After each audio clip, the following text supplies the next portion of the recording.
I don't know if this will get to anyone, but I have no other options. I am a sound engineer and work at a radio station in a small town. I control the siren sounds and all the radio engineering work, and it's hard because I work there every day.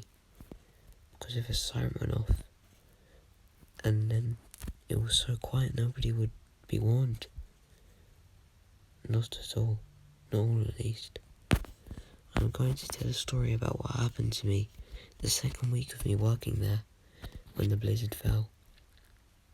My two friends, Dave and Gary, weren't in the station at the time, so I was on my way. So I was on my own the first time it happened. I was testing the sounds of the radio when the blizzard came fast and little parts of snow entered the building. It didn't bother me because I love snow and there was nothing wrong with the door being open. I continued the radio station work with the door wide open. I kept looking outside as I thought I saw something in the blizzard, but I shrugged it off. Then the radio started glitching and the power shut down. I looked down and saw that snow had melted on the wires, and I was lucky my feet weren't anywhere near. Then I heard the sound of boots crunching in the snow behind the station. I poked my head outside, and I swear I saw an arm disappear from the side of the station. I put on my boots and coat and stepped out into the deep snow. Some snow fell into my boots, freezing my feet ice cold.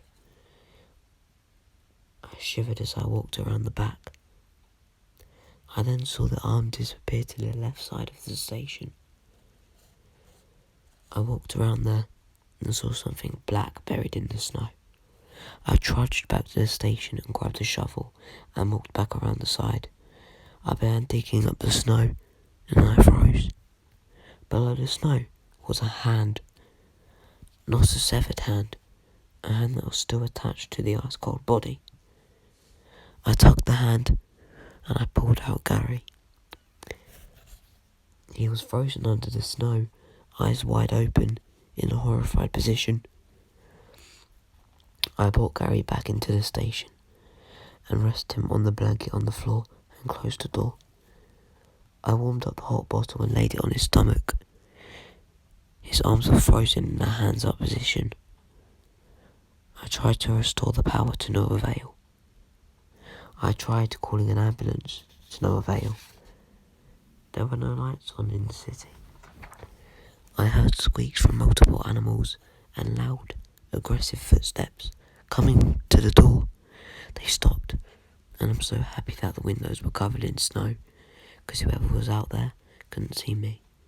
I called Dave, and he picked up, and he said, "No, I'm not there. Why?" And it hit me. The station is wooden, and the door is on the right side. There are two tiny windows each side of the door. On the left side, there is a single window in the middle. At the front, there is a long window, but on the back wall there are no windows. Just a small stall and a microwave. I decided to open the door crack and said, "Hello." Nobody answered. A rabbit hopped past the door, but it looked odd. It had a really long tail and whiskers. Then I realised it was a cat hopping. I closed the door and looked at Gary. He was dead. I had to find out who killed him. Why else would he put his hands up? That I don't know. I stepped outside with a shotgun and I walked around the station multiple times. I tripped over a log hidden in the snow, and my phone, as well as me, tumbled down the steep hill. I landed on my stomach and tried to get up, but a layer of snow had fallen on me. My phone was lost. It couldn't have gone far. That's when I came to the conclusion. Someone was watching me. I limped over to the station and slammed the door. All I had now was microwavable food. After eating one of them, I heard the cats again. About 5. Then the footsteps again.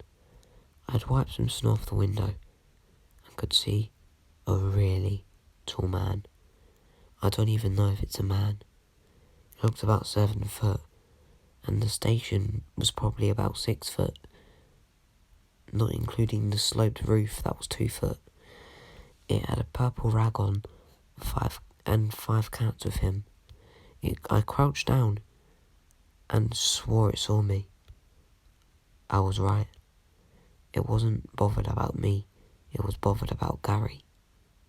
It raised a finger and pointed at Gary, and in itself, it wanted him. I knew he was dead, 'cause he would have woken up by now.